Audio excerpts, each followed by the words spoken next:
Sebelumnya, di My Hero Academia, pertempuran besar telah dimulai. Para pahlawan berhasil memisah-misahkan musuh untuk dilawan satu persatu. Shoto berhasil mengalahkan Toya dengan menggunakan kekuatan es yang selama ini dilatihnya. Sayangnya, sejauh ini hanya Shoto saja yang sudah berhasil memenangkan pertempuran. Di pertempuran lainnya, para pahlawan mengalami kesulitan. Endeavor mengerahkan seluruh kemampuannya dan berhasil membakar All For One sampai hangus. Di saat Endeavor berpikir bahwa dia sudah menang, tiba-tiba All For One beregenerasi secara perlahan. Tubuhnya memulih dimulai dari telinga dan matanya. Sementara di penjara melayang, para pahlawan benar-benar kewalahan menghadapi Tomura. Padahal dia sudah dikurung, dihapus bakatnya, dan juga dikeroyok. Satu-satunya yang bisa menghadapi Tomura adalah Midoriya.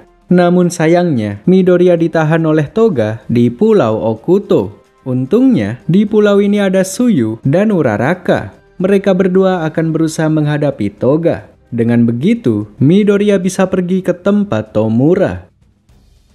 Masih di My Hero Academia Season 7.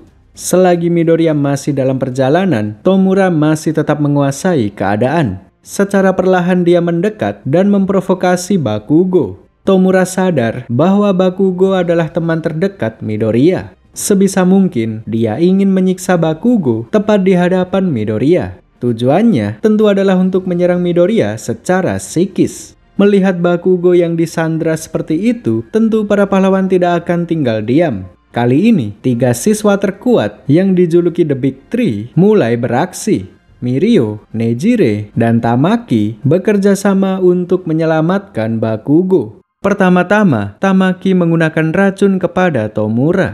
Namun, tubuh Tomura dapat menetralisir racun tersebut. Tamaki sebenarnya tahu bahwa Tomura tidak akan tumbang dengan racun yang sederhana. Semua itu dilakukan untuk memancing perhatian Tomura agar Mirio bisa merebut Bakugo yang sedang disandra. Dengan bakat menembus benda padat, Mirio bisa dengan mudah bersembunyi di antara tangan-tangan raksasa Tomura. Setelah berhasil mengamankan Bakugo, Mirio memusatkan kekuatan Nejire di kepalan tangannya, lalu memukul Tomura dengan itu. Sambil memukul, Mirio mengatakan bahwa Tomura tidak punya teman. Karena jika dia punya teman, dia tidak akan menjadi penjahat seperti sekarang. Kemudian, tiba-tiba terjadi sesuatu yang aneh. Tomura merengek seperti bocah dan mengatakan bahwa dia punya teman. Perkataan Mirio telah memicu pergolakan jiwa di dalam tubuh Tomura. Jiwa Tomura yang masih murni, yang terkurung jauh di dalam bawah sadar, tiba-tiba terpanggil. Bahkan, dia sempat melihat sekilas masa lalunya ketika dia masih menjadi bocah yang tidak berdosa. Sayangnya, semua ini tidak bertahan lama. Sisi jahat Tomura kembali mendominasi dan mengubur sisi baiknya dalam-dalam. Para Big Three masih tidak berhenti melancarkan serangan. Nejire dan Mirio terus mengganggu Tomura untuk memancing perhatiannya selagi Tamaki bersiap melancarkan serangan terbesarnya. Tamaki bisa menggunakan kekuatan dari apapun yang dimakannya. Dengan kekuatan itu, dia menciptakan semacam meriam raksasa yang bentuknya terlihat seperti gabungan dari berbagai macam hewan. Selain itu, dia juga sudah menyerap energi dari kekuatan Nejire. Dengan menggabungkan semua itu, Tamaki pun menyerang Tomura dengan tembakan plasma kanon. Laser biru melesat langsung mengenai tubuh Tomura. Ini adalah serangan terkuat yang bisa dilakukan oleh The Big Three. Namun bahkan dengan serangan sekuat itu, Tomura masih baik-baik saja. Sementara Bakugo yang sudah terluka parah masih memiliki semangat juang yang sangat tinggi. Sejak pertarungan ini dimulai, dia sudah menghafal pola-pola serangan yang dilakukan oleh Tomura. Dia kembali bangkit untuk menghajar Tomura sekali lagi. Bakat Bakugo adalah merubah keringat menjadi ledakan. Teknik serangan berputar yang dilakukannya terakhir kali telah membuka efek samping yang bahkan tidak Bakugo sadari. Kelenjar keringat di seluruh tubuhnya terbuka yang membuatnya bisa menciptakan ledakan dari sekujur tubuh. Dengan mengeluarkan ledakan di seluruh tubuhnya, Bakugo sekarang bisa melesat sangat cepat. Dengan teknik barunya ini, dia terus berusaha menyerang Tomura. Kemudian yang terjadi adalah Bakugo tertusuk tangan Tomura tepat di jantungnya. Dia pun terjatuh dan tergeletak tidak berdaya. Jantungnya terluka dan denyut nadinya juga sudah tidak ada. Melihat hal ini, Best Jeanist segera memberikan pertolongan pertama. Dia menggunakan benangnya untuk menjahit jantung Bakugo yang terluka. Peluang keberhasilannya terbilang cukup rendah. Namun meski begitu, dia tidak akan menyerah. Selagi dia berusaha menyelamatkan Bakugo, para pahlawan lainnya akan berusaha menahan pergerakan Tomura. Kemudian, Eggshot, si pahlawan ninja, berniat membantu Best Jeanist untuk menyelamatkan Bakugo. Dia bisa merubah seluruh tubuhnya menjadi benang. Dengan kekuatan itu, dia masuk ke dalam tubuh Bakugo dan berusaha memperbaikinya dari dalam. Organ dalam Bakugo benar-benar terluka parah. Tidak hanya jantung saja, tapi paru-parunya juga terluka. Eggshot menjahit luka-luka tersebut, lalu berusaha membuat jantung itu kembali berdetak. Dia melakukan resusitasi jantung langsung dari dalam tubuh Bakugo. Melihat semua itu, Tomura menjadi geram. Perhatiannya tertuju ke tempat Bakugo. Dia ingin menggagalkan usaha Eggshot dalam menyelamatkan Bakugo. Tentu para pahlawan tidak akan membiarkannya begitu saja. Mirko dengan cepat melesat menendang kepala Tomura. Lalu, tiba-tiba tubuh Tomura gemetaran dan muncul rasa sakit di kepalanya. Ini bukanlah dampak dari tendangan Mirko. Ini adalah dampak dari serangan Bakugo yang diterimanya sebelum ini. Ledakan yang langsung mengenai wajahnya sekarang baru terasa efeknya. Hal ini membuat Tomura menjadi lengah selama beberapa detik sehingga menciptakan kesempatan bagi pahlawan untuk menyerang. Mirko dan Mirio segera memanfaatkan kesempatan ini untuk melancarkan serangan gabungan. Serangan itu berdampak cukup fatal sehingga membuat tubuh Tomura beradaptasi secara otomatis. Akibat dari seringnya terkena serangan secara bertubi-tubi, tubuh Tomura berevolusi menyesuaikan dengan kondisi. Tangan-tangannya kini menyelimuti sekujur tubuhnya dan membentuk semacam armor pelindung. Dengan wujud barunya ini, Tomura kembali bisa mengambil alih kendali. Mirko, Tamaki, dan Nejire tiga-tiganya dihajar sampai terkapar. Sementara Mirio sama sekali tidak digubris. Ini adalah karena bakat Mirio yang mampu menembus benda padat. Pukulan sekuat apapun tidak akan berpengaruh terhadapnya. Lagi pula, serangan Mirio sendiri juga tidak begitu kuat. Jadi, Tomura sama sekali tidak menganggapnya sebagai ancaman. Dengan mengabaikan keberadaan Mirio, Tomura terus berjalan menghampiri Bakugo.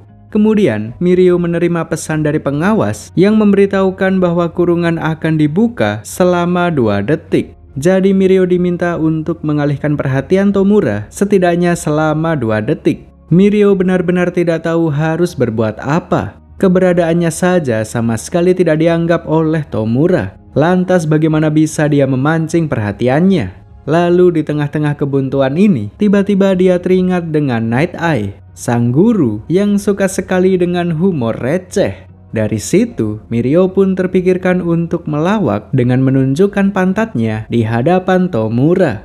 Strategi yang konyol ini ternyata berhasil menarik perhatian Tomura. Dia berhenti karena kebingungan dengan apa yang dilihatnya. Di saat Tomura lengah oleh pantat, datanglah Midoriya yang sudah dalam mode menyerang. Dengan cepat, dia pun melesat menendang Tomura. Midoriya datang benar-benar di saat yang paling kritis. Ketika dia masih dalam perjalanan, dia dijemput oleh rekan-rekan pilot dari Amerika. Lalu, dengan bergelantungan di bawah pesawat, Midoriya melesat begitu cepat dan akhirnya tiba di tempat ini. Terima kasih untuk para pilot dari Amerika. Jika tidak ada mereka, mungkin Midoriya tidak akan berada di sini. Midoriya pun melihat daerah sekitar untuk memastikan apakah rekan-rekannya baik-baik saja. Lalu, dia sangat tertegun melihat Bakugo yang tergeletak tidak berdaya.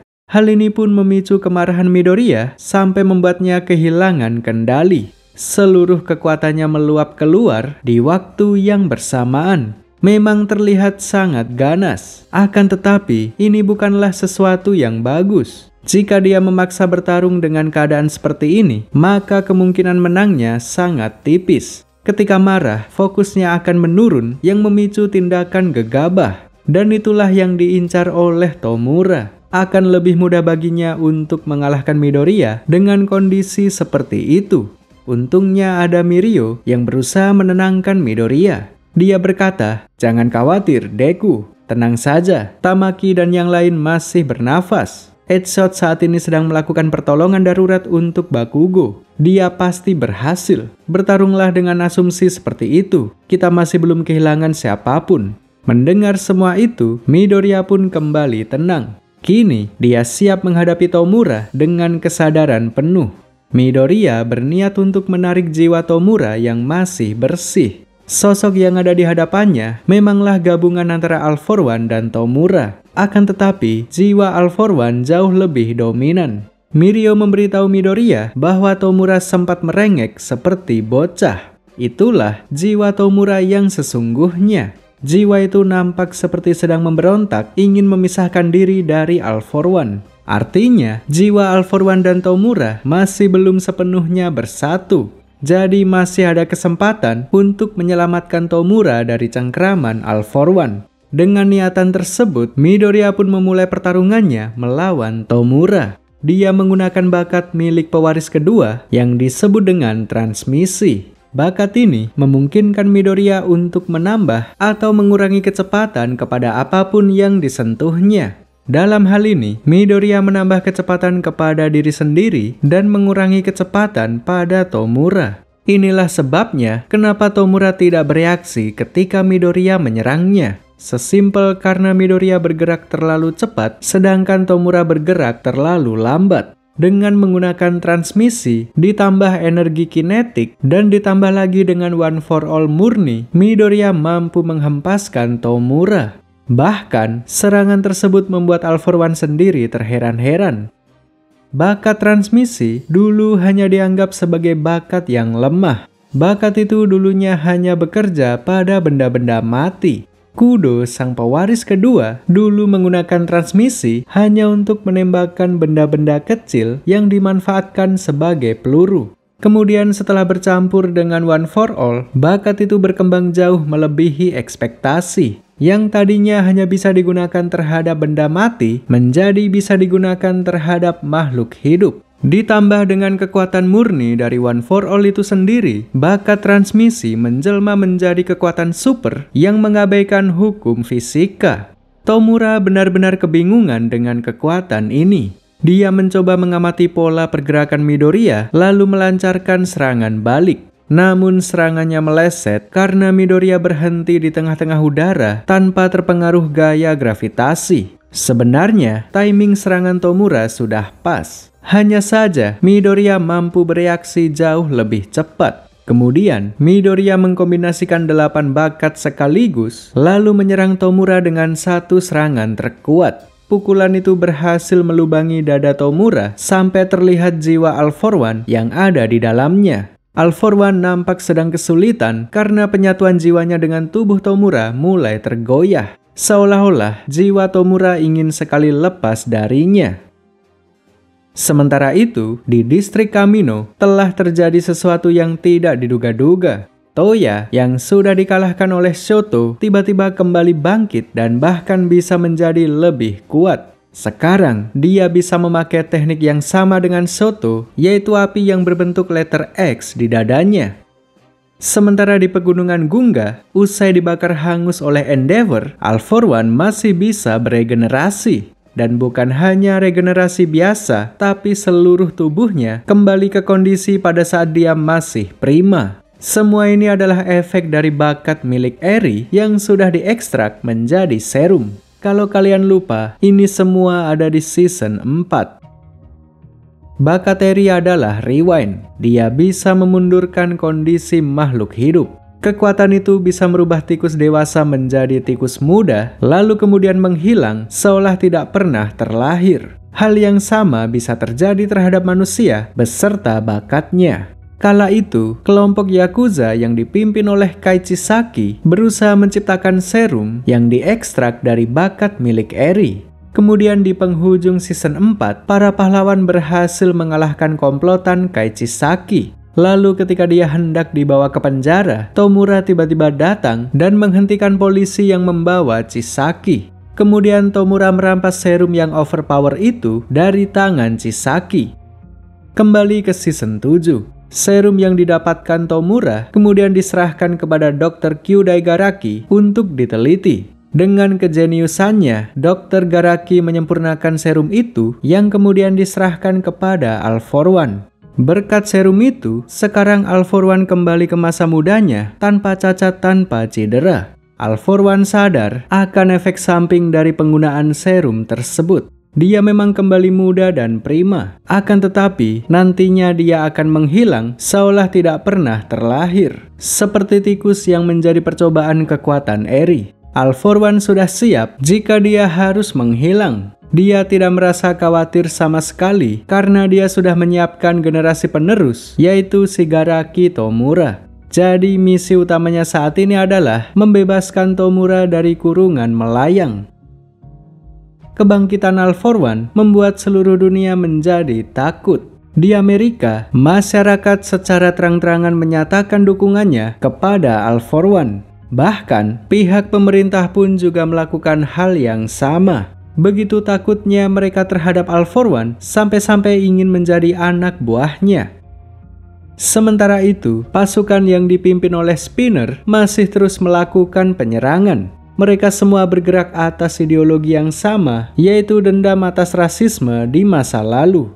Dulu sebelum era pahlawan, terdapat rasisme yang sangat parah terhadap orang-orang dengan mutasi campuran. Orang-orang yang berwajah hewan atau yang tidak terlihat seperti manusia dipersekusi dan bahkan dibantai secara sadis. Dendam masa lalu inilah yang dimanfaatkan oleh All For One. Itulah alasan kenapa dia memilih Spinner untuk memimpin pasukan ini. Spinner yang berwajah kadal dianggap mampu memimpin orang-orang yang setipe dengannya. Tujuan mereka hanya satu, yaitu membebaskan Kurogiri yang ditahan di rumah sakit di sekitar situ.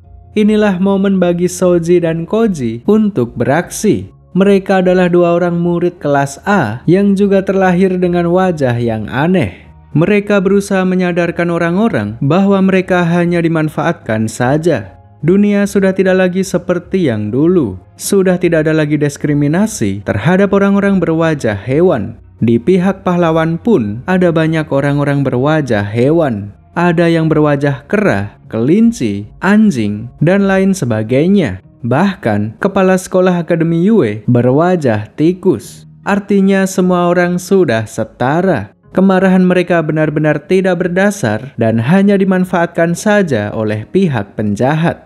Akhirnya semua orang pun tersadar berkat perjuangan Shoji. Semua orang berhenti mengamuk kecuali Spinner. Semenjak dia diberi bakat oleh All For One, dia sudah tidak bisa lagi mengendalikan dirinya. Bakat itu juga membuatnya berevolusi menjadi monster berarmor. Dengan kekuatan itu, dia pun menerjang masuk ke rumah sakit tempat Kurogiri ditahan. Dia juga membawa semacam speaker yang berisi suara All For One atau Tomura. Fungsinya adalah untuk mengaktifkan Kurogiri. Karena Kurogiri hanya bisa aktif ketika mendengar suara All For One atau Tomura.